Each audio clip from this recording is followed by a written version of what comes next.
le Dieu de ma vie. En toi j'ai trouvé le salut. Reçois, oh Dieu, l'adoration d'un cœur que tu as sauvé. Je veux t'adorer.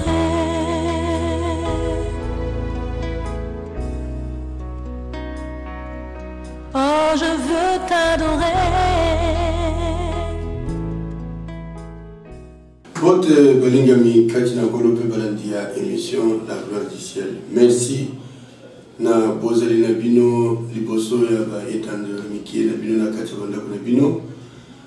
To pesi bino merci ndenge boza kolanda biso mikolo yonso etuzo kutana pona kolobela makambo matali royaume ya Nzambe.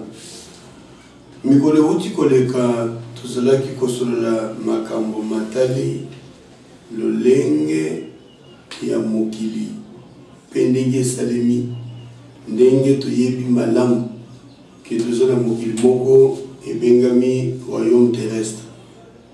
Mais nalingi natalisa bino ndenge nini biso toza na mokili oyo matériel autre le royaume naturel, mais toza na appartenance na royaume spirituel. Nayebisaki bino que na monde etali royaume spirituel toza na deux royaumes spirituels. Royaume spirituel de Dieu, qui est le meilleur royaume, dont notre Dieu est le maître souverain. Oui, Mokazo Kamba peut vous diriger. Et ça dépend du royaume spirituel Yamabe, où ils allaient à Satan. Où il va se révolter à Azalaka, Moko, Naba ange, na présence de Zam. Le Kola Alingaki, Alanda Vanzela, Oya Alingaki Kolanda. Mais matisi likolo Nzambe Nzambe bengani ko bengana babengani na présence Nzambe lokola azalaki un être spirituel. Il est descendu entraînant encore aussi les autres dans ce monde spirituel. C'est ainsi qu'aujourd'hui olinga te nous allons confronter à un royaume satanique qui existe à côté du royaume de Dieu. Et yo esengeli aux décisions. Yakoye bandengeni esengeli otambol. Kolobate que yo za muntu satanete, o yo za royaume nete, mais tant qu'on za na Nzambe ipso facto ozali exposé na Satan. Parce que tout celui qui n'a pas Dieu, il est sans Dieu, donc il vit pour le royaume opposé. Pena yibisaki bino, Yesu apesaki biso lisese moko, oyo azotalisa biso, baye bazalaki na loboko na ya mobali, na bamosusu bazalaki na loboko mwasi. Bamosusu oyo bazalaki na loboko mobali, alobi na bango, bozali ya kopambolama, bino bopambolami epa papa na bino. Ceux qui vivent dans le royaume de Dieu, non seulement qu'ils sont sauvés, ils ont la vie éternelle, mais ils sont bénis de Dieu. Tandis que ceux qui vivent dans un royaume opposé, celui de Satan, n'ont pas cette bénédiction, ils sont sous la malédiction. Yango na lingaki o comprendre ngo malam. Nandeki tuzo continuer. Oyeba ke ata olingi kondima yango te. Sois rassuré que si tu n'es pas de Dieu, tu es dans le monde opposé. Tout celui qui n'a pas confessé le Seigneur Jésus-Christ comme son Seigneur et Sauveur, qui ne vit pas pour le Seigneur, il vit pour le monde.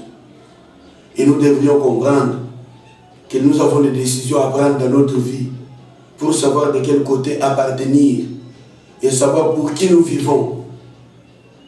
Ou tu es de Dieu ou tu ne l'es pas. Et là, c'est clair. Je vous ai montré la fois dernière, Ndengenini, Satan, Azako Bunda, tout le temps, pour maintenir l'ignorance, pour base de la sous son contrôle.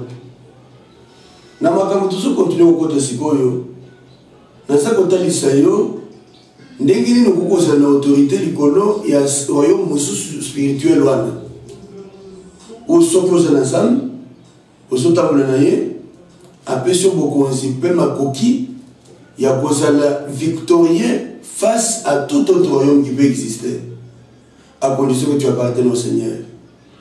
Tala na zakotali sabino verset moko oyo tutangi na yango te na sopesa bino yango ezali na mokanda ya Matthieu chapitre 16 tokotanga na verset 19e.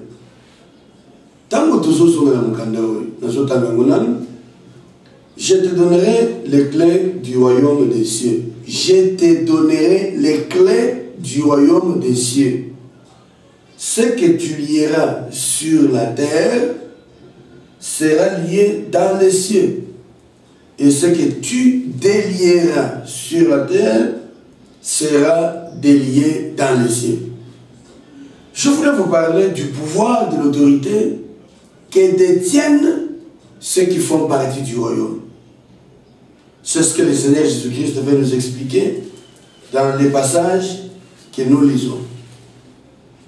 Ce royaume auquel nous appartenons, le royaume de Dieu, nous l'avons appris, nous sommes dans le royaume où Dieu est seul roi et celui qui règne, notre Seigneur Jésus-Christ qui contrôle toutes choses.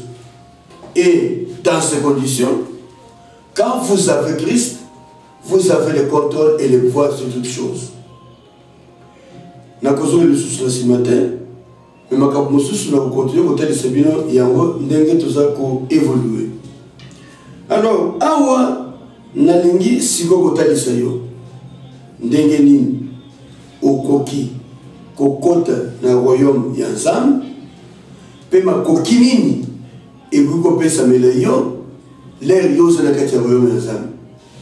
Alors le Seigneur Jésus-Christ est clair là-dessus. Nalingi kotalisa yo que royaume ya Nzambe ezali à notre disposition. Pe esengeli to continuer kotambola na lolenge esengeli pour que to se maintenir na kati ya royaume. C'est pourquoi Bible lobi je dispose du royaume en votre faveur. Je dispose du royaume en votre faveur comme mon Père a disposé à ma faveur. Ça c'est le Seigneur qui parle, notre Seigneur Jésus-Christ. Si le Père a disposé le royaume pour lui, il en est de même pour tous ceux qui lui donnent leur vie. J'insiste sur le fait que ceux qui, tu peux être rassuré que tu appartiens au Seigneur et tu es dans le royaume. Et le royaume est à notre disposition. Comment nous pouvons y entrer? En confessant dans nos vies le Seigneur Jésus-Christ comme Seigneur et Sauveur.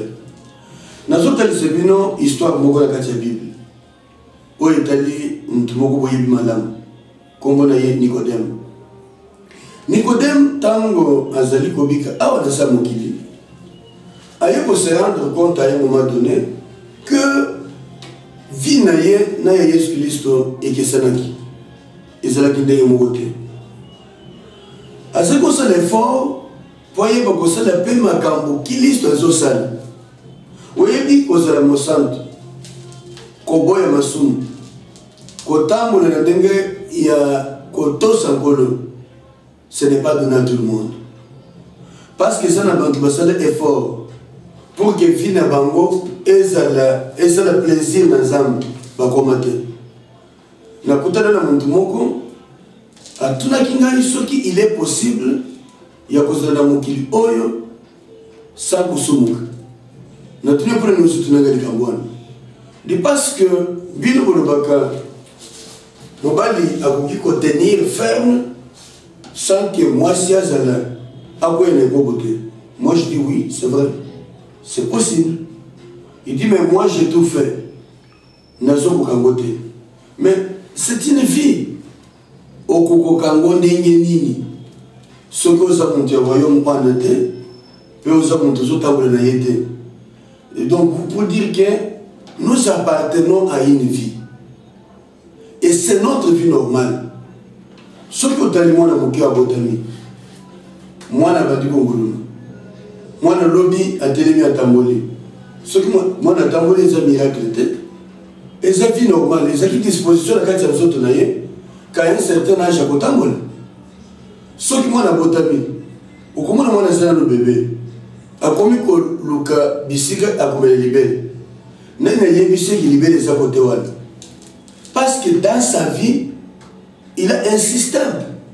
Oui, il a une vie normale. Comme elle libère, il a une miracle pour le bébé. Parce que c'est sa vie. Si toi tu es dans le Seigneur, le fait que tu appartiennes au Seigneur, tu fais partie des royaumes. Ce royaume-là a sa vie. Le colosse na kati ya royaume yango et Seigneur produire vie à kati ya royaume. Ce qui ce qui veut dire que tu n'es pas de ces royaumes. Tout celui qui est né de Dieu, Bible le Bison, triomphe du monde. Il triomphe du monde. Quel monde? Ce monde de ce jour, ce monde des ténèbres, le monde du péché, le monde du mal. Il peut triompher et vivre avec le Seigneur. Parce que Dieu se souviendra toujours de lui, il les prendra en charge. J'insiste sur le fait que Bomoy Yamokiliste ezali kouta et pas yaoyo toujours appartenir. Yesu yemungo zolo baboy. Ngai na zala zete, bino boza biteni ya zete. Oyo azali ko umele na kati na ngai. Pena kati ya nani maloba na ngai za ko umela. Akobota mbuma ebele. Peta tana ngai ya kozala kokumisa mokolega nzela na ye. Ça veut dire quoi? Pour produire les fruits dignes du Seigneur, il faut faire partie du royaume dans lequel il vit, qui est le royaume. Alors Nicodème, de na motikoloba, asaleki moko ya bayebatanga Bible. Bakende na classe, basotani sango. Que ça ne t'étonne pas que les lots osent la monter à Sagomalam, tu comptes à l'ango. Dans le lingue, tu as cheminé. Tu comptes à place Moko Yesu, à Zoloba, na bataille. Nabaye, Bazoloba, Libosonaye. N'avons-nous pas prêché en ton nom? N'avons-nous pas guéri les gens en ton nom? Et le Seigneur leur dirait que je ne vous ai jamais connu, vous qui commettiez l'iniquité. Comme je vous dis toujours, nous sommes à une période où chacun doit prendre au sérieux sa vie. Prendre au sérieux sa vie. Parce que plus nous évoluons vers la fin du temps. Série, il y a l'enseignement. Ça fait partie, il y a Makambo Total et Sibino, na retour église. Et je vous dis que pour mériter cet enlèvement, il faut faire partie du royaume. Être né du royaume. Alors, Yesu a Pierre, que je te donnerai les clés du royaume. Fungolo ya bogonzi. Akopesa fungolo wana akopesa ngo na maboko ya oyo azotoseye. Oyo azeye. Parce que ce que je vais vous démontrer, si nous appartenons au royaume de Dieu, c'est-à-dire nous sommes nés de Dieu, nous pouvons faire des choses que Christ a fait dans ce monde parce que la même vie qui est en lui, c'est elle qui est aussi en nous. Bible et le Bible. Celui qui croira en moi fera des œuvres que j'ai faites et il en fera de plus grandes. Parce que tu es la vie de Christ en toi. Bah, verset nous sommes dans ce sango, na introduction, on comprendre le gamanam. Toza appelé Yakobi Kandenge Mususu. Nous faisons partie d'un royaume qui est différent du royaume du monde, qui est spirituellement bon, dans lequel le Seigneur seul règne comme roi. Et si tu n'as pas compris ces choses, tu vas continuer à pratiquer ta vie comme tu le fais. Ce que je veux que vous compreniez, il n'y a plus de temps. Tozo qui est de Nasuka Masolo, ndenge tolobakana munoko na biso na lingala, tozo qui est Nasuka Makamunyos, mutunu na zutu na lelo, tanto comme Nasuka. sort na yo kozala ndenge nini. Tozongela makomi ndenge touti kotanga. Qu'est-ce que je veux vous démontrer? Je veux vous montrer que celui qui est né de Dieu n'est plus de ce monde. Il appartient à un autre royaume. Ce royaume, c'est le royaume de Christ. Il ne vivra pas comme tout le monde. Sa vie devra être différente. Yango, Nicodème, a sosoli la vie à Jésus Christ. Que Asandé Moussous. Asandé pour la bantunia au soutien. Qu'est-ce qu'il a vu? Je ne sais rien. Mais lui a constaté que Makambo Kolo Azakobik est différent à Yaye. Il y a un docteur de la loi. Les lois na mokilio. Toza na bandimi bapengwa. Likolo ya bakambi. Likolo ya fina bango. Oya botama na nkolo. Oya bomo ya nkolo sena kati na ye. Vie na ye est différent.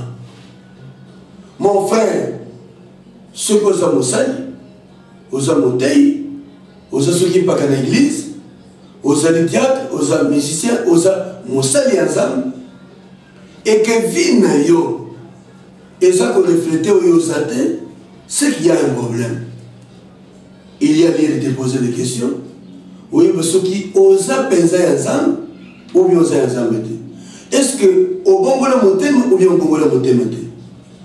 Le royaume appartient à ceux qui sont convertis. C'est pourquoi je parle de l'accès au royaume.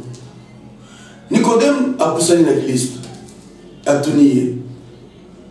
Namoni makabuyo zo sala.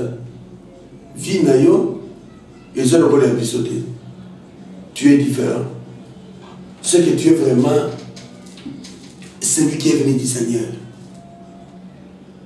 En d'autres termes, alingiaki ayeba makambo Yesu azosala ndenge nini ye pe kosala ngo yoka réponse à Christ alobi na ye boy ya solo en vérité si tu n'es né de nouveau tu ne peux voir le royaume. Yoka réponse à Paul ye atuni clairement, Baye Bissaye, Mayazo Sal, et Zako Otawabi. Yazo Yanolaye, Naboye Bissaye, comment on est donc? Ça veut dire pour que au Sal, Makamukili soit au Sal, il faut Zanakati à Royaume. Pour que au Zanakati à Royaume, et Sengeli Fi Mokoboye Kumeleo. Mais yo, au moins dans le Royaume, au niveau de Makambote à Royaume, ça ne t'appartient pas. Voilà donc la situation. C'est comme ça que j'explique par rapport à des boys au Tunibiso, n'enganini au coquille qu'on vivre monde. Il y a solo, dans les autres, il y a Bantuna Mokilo, aux ani moisi, aux ani mobile, aux autres qu'on tenir, Timo Nasuka, sans succomber. Est-ce que c'est possible? Je te dis que c'est possible. Bible le lobby, tel il est, tel nous sommes aussi dans ce monde. C'est possible comment? Parce que nous produisons la vie du monde auquel nous appartenons. Et si tu n'appartiens pas à ce monde-là, il te sera difficile de vivre ça. Jésus lui dit, si tu n'es pas né de nouveau, comment il y a ce qui est anime. Parce que ma caméra peut expliquer Sima. Sous la semaine, ceux qui osent na kati ya ngolote okoki ko réclamer au vivre makambo ngolote parce que c'est une vie qui coule de soi. Amen. Que Dieu bénisse quelqu'un qui me suit. Yo montozo la debiso na lingi ola na malamu oyeba ko décider pe na vie na yo pour que tu comprennes que les choses ne sont pas comme tu le penses. Et yo le bonine. Alors bien ceux qui au botami ya sécurité au koki komona bokonjalo la te mais ya tuna ki Yesu te ke na lingina mona bokonjalo atuni ndengeni na bokosala makambo yozo sala Yesu yanoli la bolobaki makambo ngana zo sala eza ya baye oyo bazana kati ya lolo baye oyo bakota na bokonzi ya nkolo. Parce que Yesu alobi que j'ai mis les royaumes à votre disposition. Les royaumes est à notre disposition. C'est à nous de faire le choix. Ceux qui ont le choix mabe, ok, ils veulent. Ceux qui ont le choix malam, on continue à bokonzi ya lolo. Alors azolo banaye, mayenazo sal eza vi na ngai na kati ya bokonzi ya lolo. Lokolo yo oza muto bokonzi ya lolo te. Au moins nan lolo te. Comment vous réclamez au vivre biloko lolo? Est-ce que c'est compliqué? Yo oza na kati ya ndako te. Oza mwana ndako wana te. Mais olingi o bénéficier na biloko ndako wana. Mais yango okoma na biloko wana koma yo. Esengeli okotana na kati ya ndako. Ozala mwana ndako. Ozo kaka malamu. Zala mwana ndako. Soko koti na kati ya ndako. Biloko eza na ndako eza ya yo. Alors il va expliquer à Nicodème qu'il n'y a pas de vie du royaume si toi-même tu n'appartiens pas au Seigneur.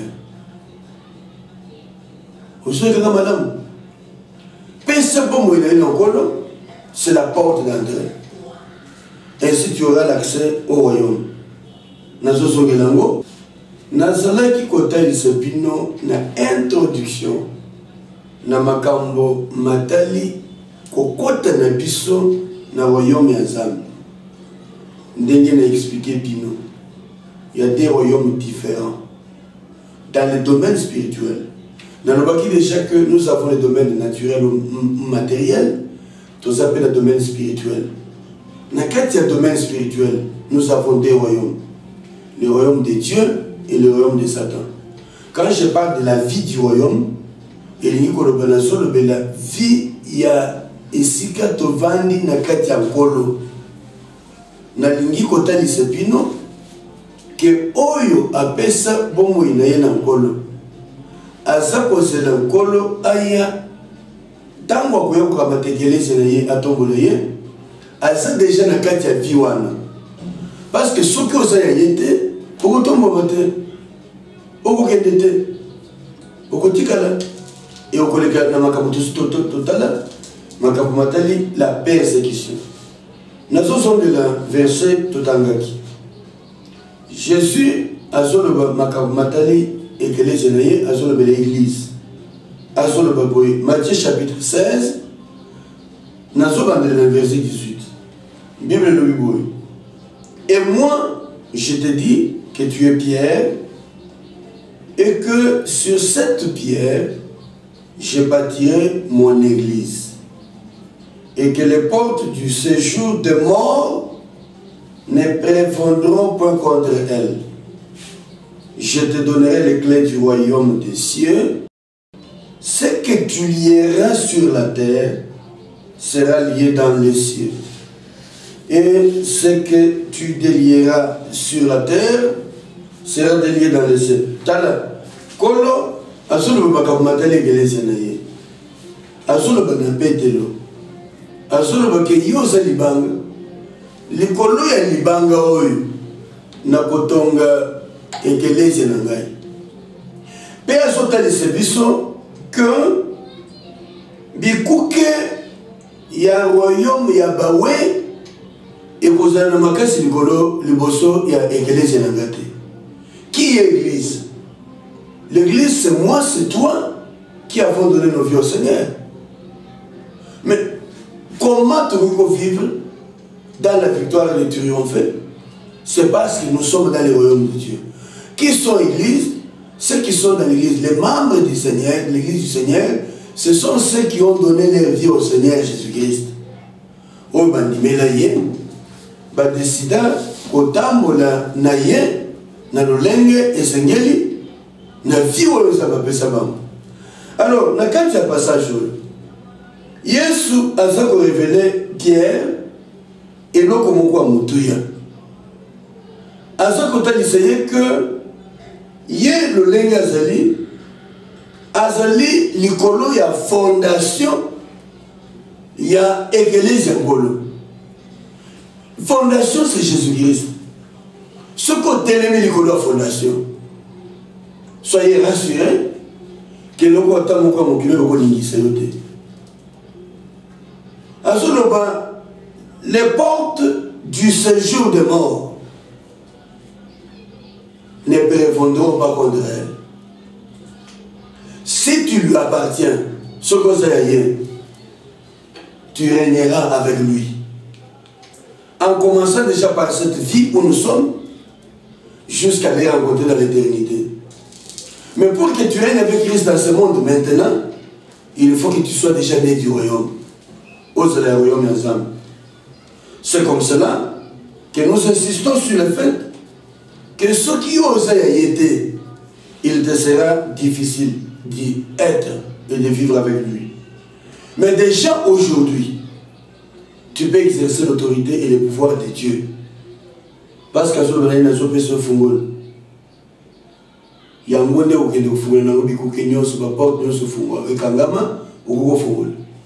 mais la clé que nous avons reçue de l'autorité, elle dépend de la manière dont nous menons notre vie.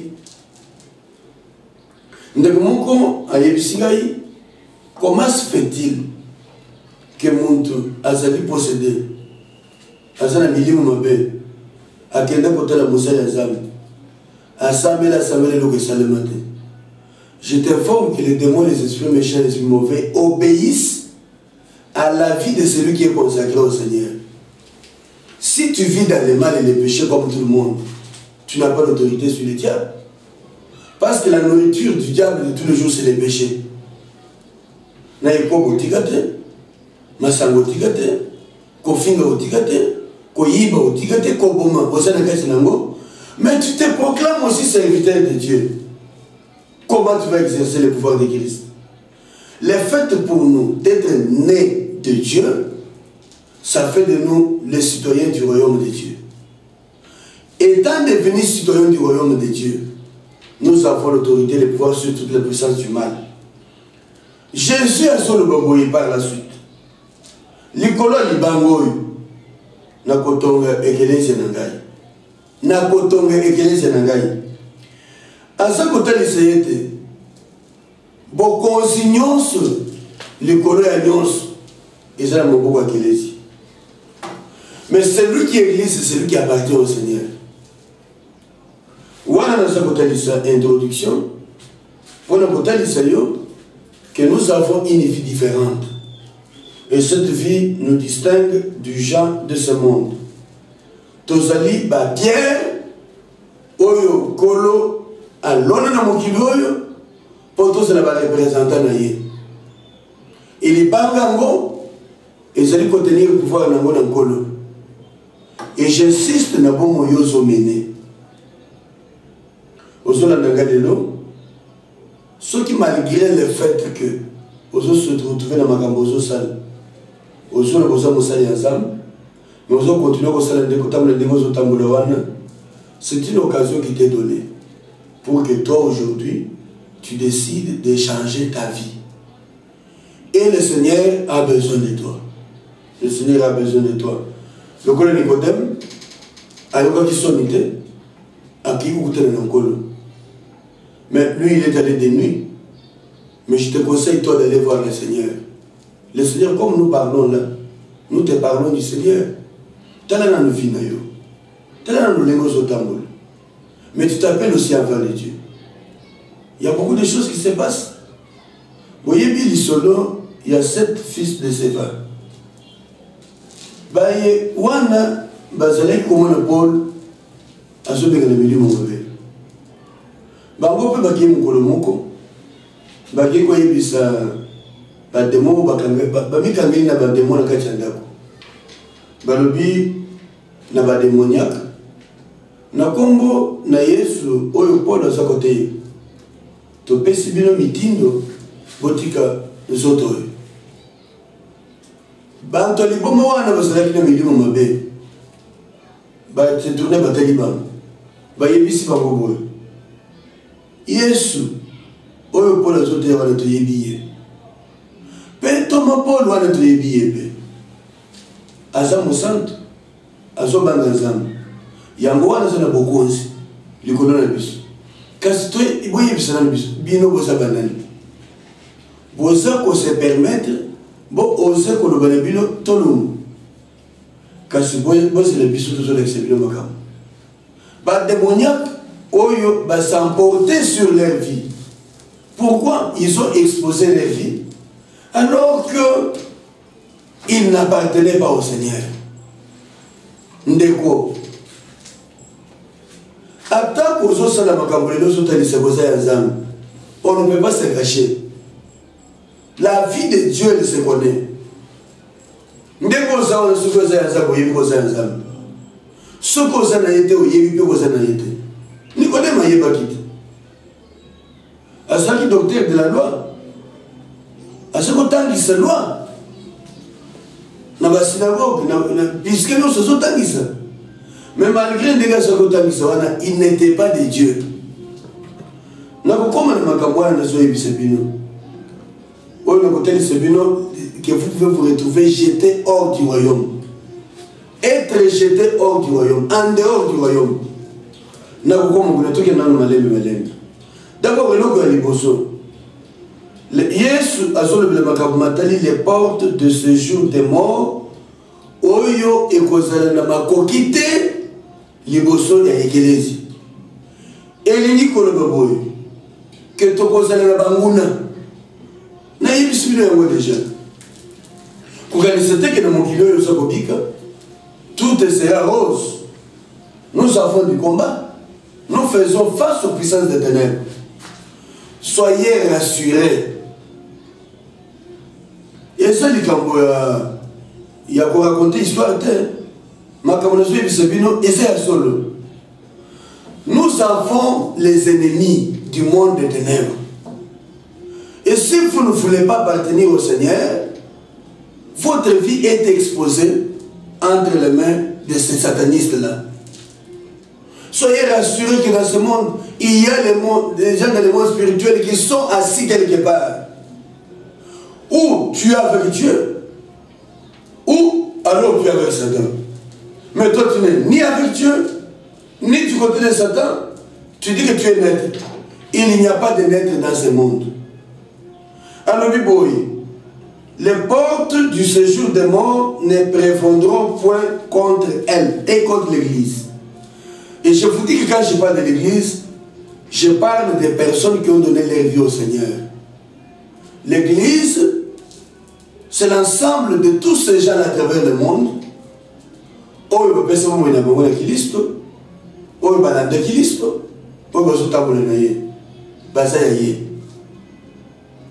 Alors qu'est-ce que je veux dire? L'église aura des ennemis qui s'élèveraient pour le combattre.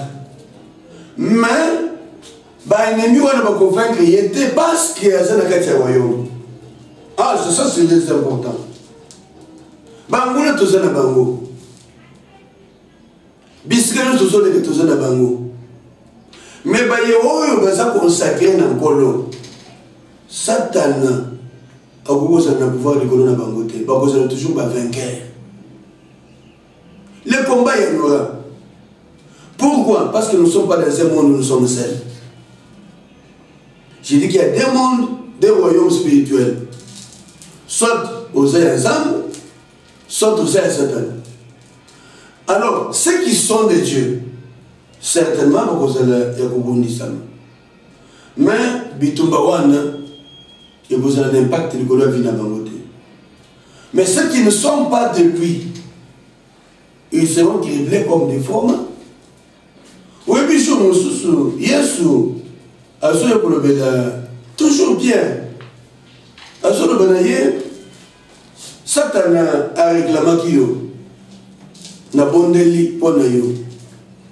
Tango cause la faute affermi aussi les autres. Tu te poses des questions, comment est-ce que tu vis? Makamoiso landana.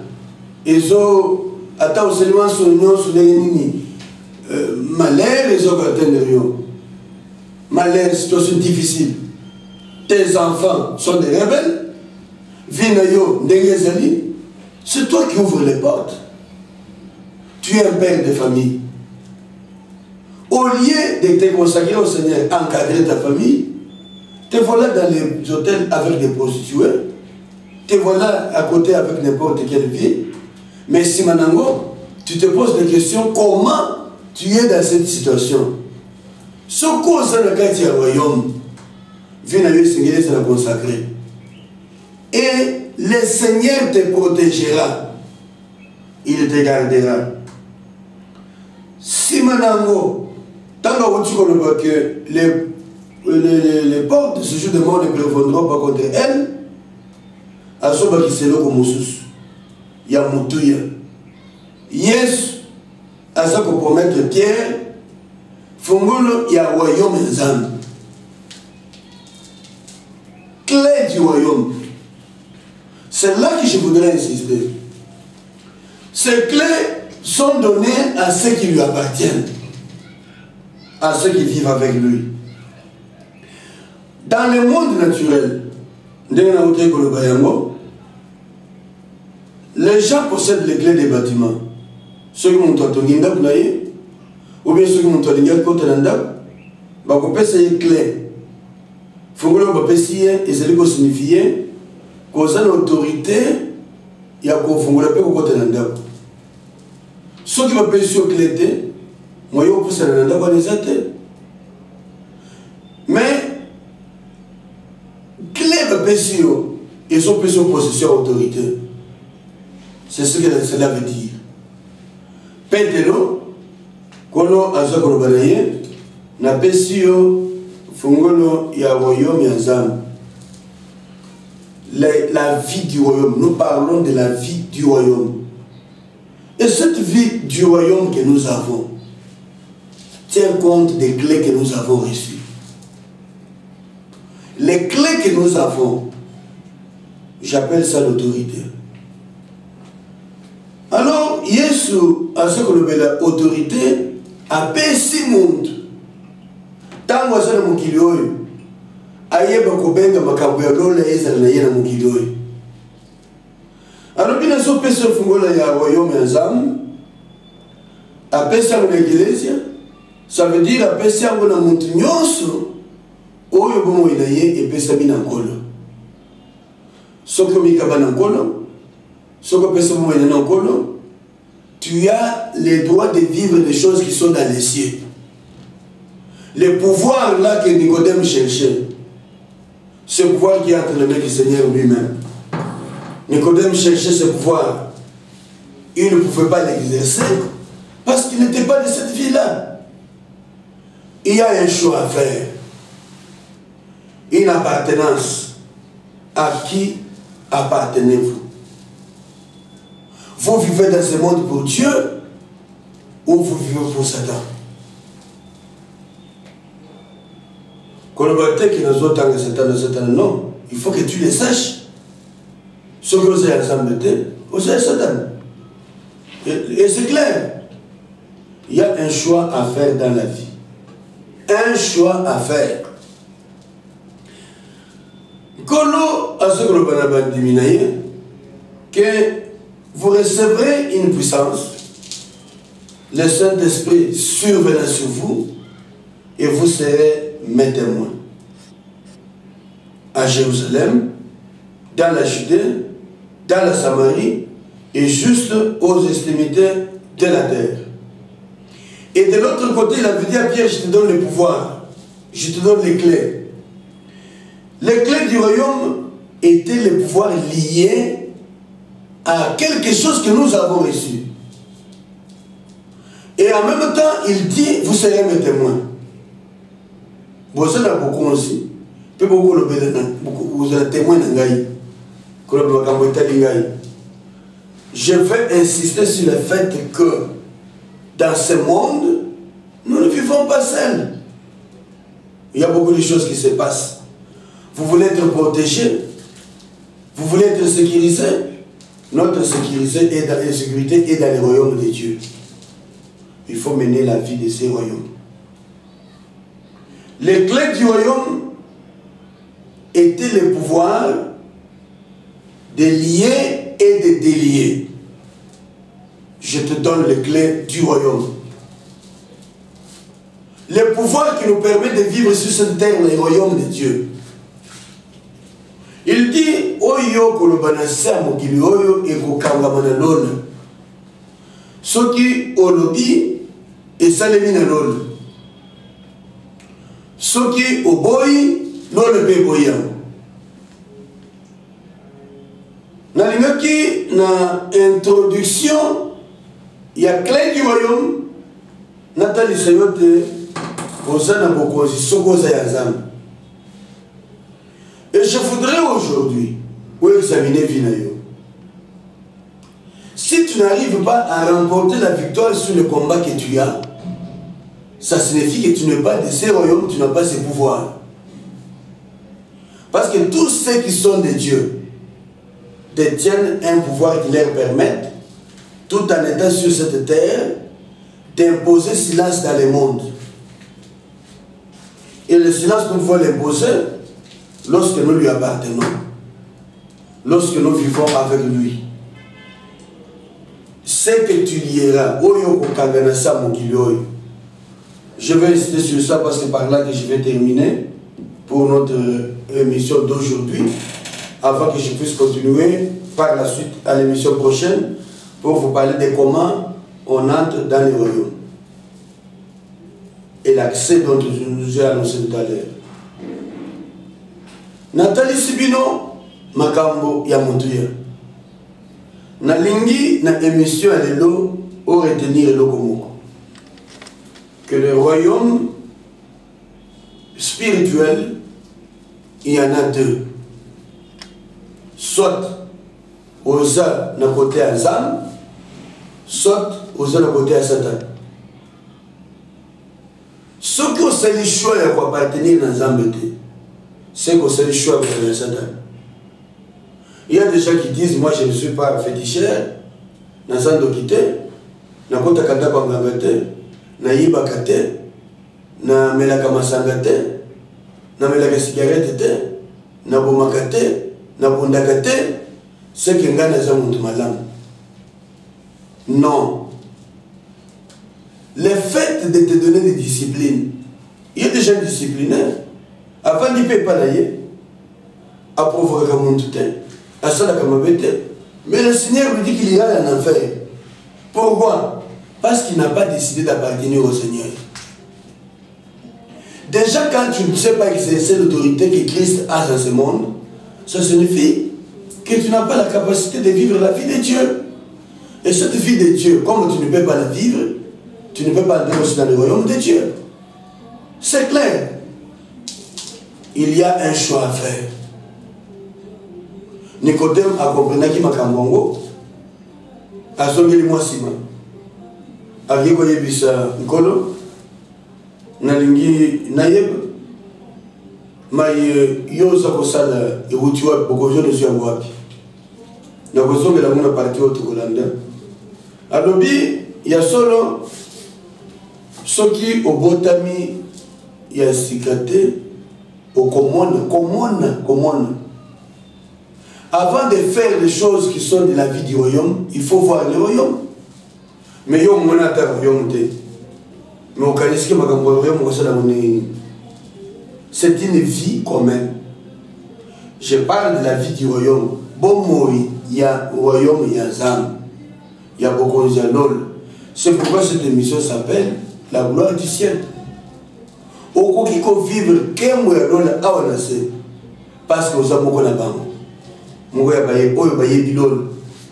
Mokoya baye oyo bakota na lol. Mokoya baye oyo bapesa mo ina bango na Zam. Si pendant que nous parlons, tu n'as jamais pris la décision d'appartenir au Seigneur, je voudrais te ramener sur le droit chemin. Quel est le droit chemin? Confesser son appartenance au Seigneur et l'inviter dans sa vie comme Seigneur et Sauveur. Ce qu'on peut essayer pour mon Dieu. Nous sommes comme hier. Nous sommes comme hier. Nous sommes comme hier. Nous sommes comme hier. L'autorité et le pouvoir, c'est la vie qui nous appartient dans les royaumes.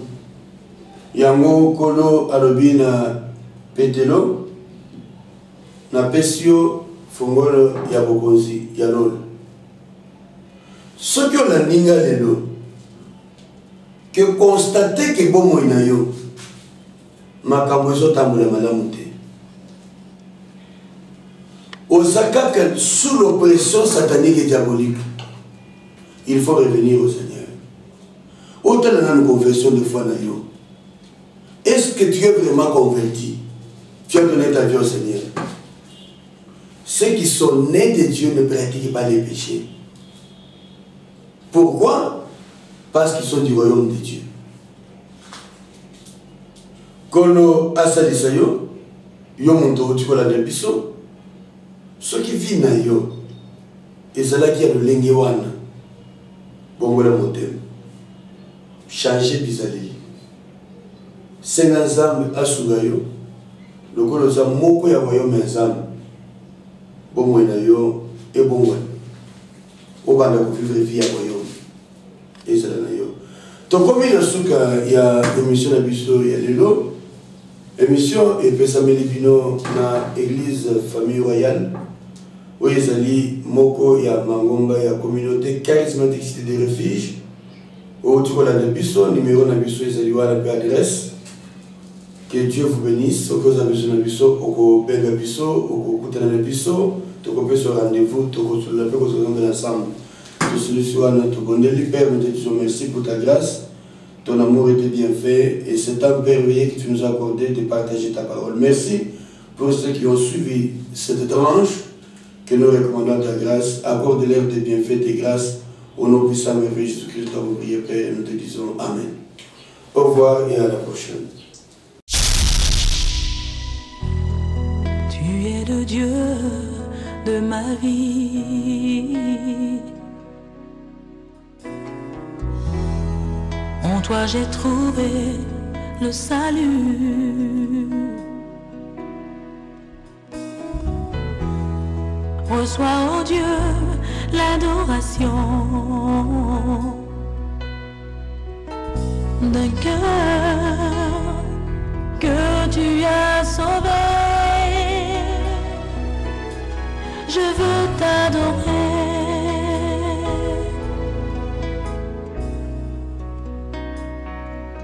Oh, je veux t'adorer.